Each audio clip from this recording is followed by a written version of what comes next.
Hey, what is up guys? My name is Griefdrums and welcome to video number 2 of the patch notes for Operation Grim Sky. Now because the first video went on for so long talking about the operators alone and the Paris Majors, I have decided to chuck a second video up covering all of the rest of the things that are coming to us in this latest operation.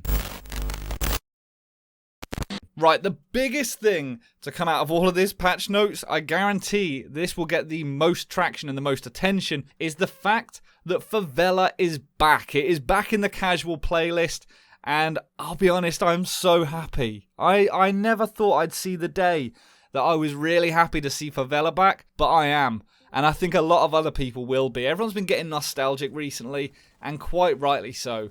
I wish they'd get rid of Tower already, but nevertheless, FAVELA is back. The ranked playlist now sits at a whopping 12 maps, ranging from Bank, Clubhouse, Oregon, and Cafe, Consulate with the new map buff, Chalet, Border, Coastline, Skyscraper, Theme Park, Villa, and the brand new Hereford map rework. All of these are still going to be available for casual players, along with House, Plane, FAVELA, Canal, Yacht, and Tower. So that is a really, really cool change, and it's something that I'm really, really pleased with. So the other big things to come out of this patch is obviously the map rework for Hereford Base. I am going to go ahead and rip the whole map apart. I'm going to do a full rundown of some cool spots, but for the time being, I'm not going to cover it too much because I'm going to cover that in a separate video. Same with the Frost Elite. I am going to do a full look at that because it is one of the best elites I have ever seen in the game. As always, we have the Grim Sky weapon skins, the seasonal weapon skins. We've got those.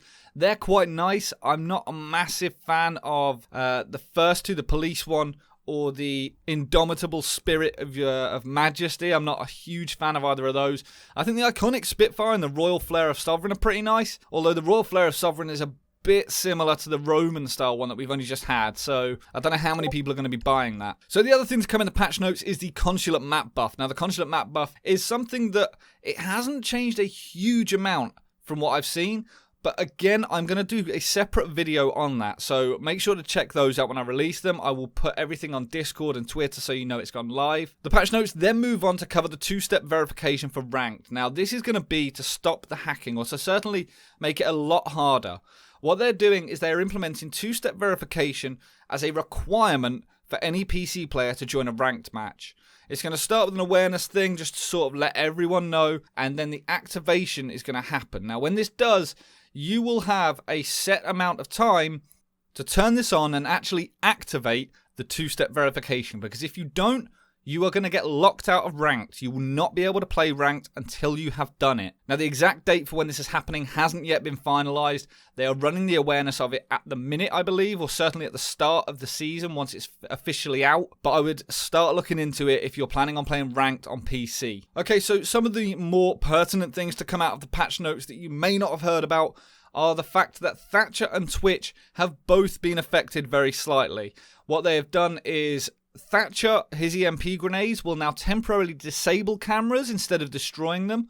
This goes for things like Vault cameras, I believe the bulletproof cameras, Maestro as it already does, as well as the real in-game cameras, the fixed cameras that come at the start of the round. So that's going to be an interesting twist to him, and I think this is not the last we're going to see for the Thatcher changes. I think this is the beginning of the change for him. But as I said earlier, with the implementation of Maverick, rather than Thatcher being needed on pretty much most sites, he is definitely going to be used a lot more sparingly, I think. I don't think this is going to be the end of Thatcher, not by any stretch of the imagination, purely because of the fact there are so many traps in game. There are so many times when an Ella mine is on the other side of a doorway and you can't do much about it. So with that in mind, I think he's still going to play a very vital role, although that role may be adapting soon. You know, it's not going to be the same as it always was, and I think he's going to be played in a slightly different sense. Now, the other operator change or balance change is going to be Twitch. Her shock drone is also going to emit slightly more noise. There have been several general tweaks and improvements. The hatch reinforcement changes are probably the biggest of them all.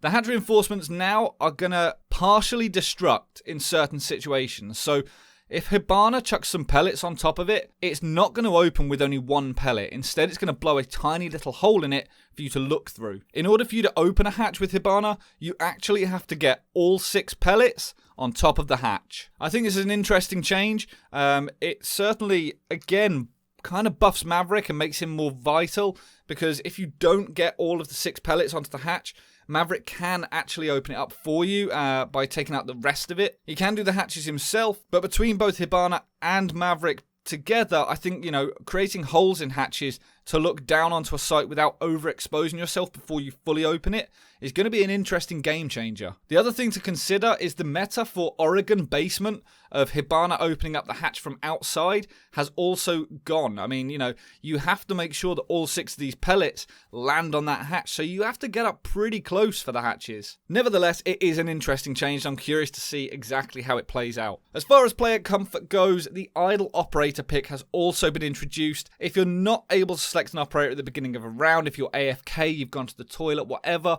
you will no longer be lumped with a recruit. Instead, what you are going to be getting is one of the other operators that you own is going to get picked for you. Now, obviously, this isn't going to work if someone else has already picked Mirror. You won't end up with Mirror. That's not how it works. It will be one of the operators that hasn't been selected, but you won't be stuck with a recruit. You still will be able to select a recruit manually if you want to, if you're one of these recruit mains or you want to rush with the M870. But yeah, you won't just be lumped with a recruit at the end of the selection phase. Other introductions to player comfort include the improved mute functions. What this means is that you can not only mute someone when they're talking, you can also mute the in-game text chat of individual players. So you can change everything down to a T. If someone's talking crap in the text chat and you don't want to hear it anymore, you're fed up with the GG easies, you can just mute that person. If someone's being abusive over the microphone, you can mute that person. And I think this is a really, really nice feature because, as we know, a lot of the toxicity comes from down there. I have actually had mine turned off for quite a long time now, and I know a lot of other people have. Now I don't need to. I can leave it on, I can see what people are writing, and if I don't like it, I can just mute that person, which I'm really pleased with. As far as game health goes, there have been some introductions for dynamic resolution scaling. This means that dynamic resolution on consoles is going to be adjusted. The goal of this is to actually reduce the stress on the GPU when loads of crazy things are going off, like fuse charge explosions. In turn, by implementing all of this, you're going to get a much better frame rate, hopefully. I don't know by how much on consoles. I mean, let's be completely honest. I don't think it's going to be that huge, but anything is better than nothing. The final thing to come out of these patch notes are main bug fixes. Now, I'm not going to read all of them out because there are quite a few of them coupled. It's things ranging from level design through to user experience. They've updated the UI. They've changed loads of things where, clipping occurs for players hiding under a desk, or ice textures covering the logic bomb interrupt screen. They've changed loads of tiny little things. Some of them amazing, some of them that you probably won't even notice. But nevertheless, as normal, a lot of really nice things to come out of these patch notes, and a lot of things that I cannot wait to try out. Okay, so that's going to be it for this video. Hopefully you enjoyed this. I apologize that I had to do it into 2 videos, but there was so much news to get out. There's so many minor details from so many different aspects of this patch that I really just could not fit it all into one video. If you don't already, make sure to subscribe, and until next time, ladies and gentlemen, stay reckless and relentless.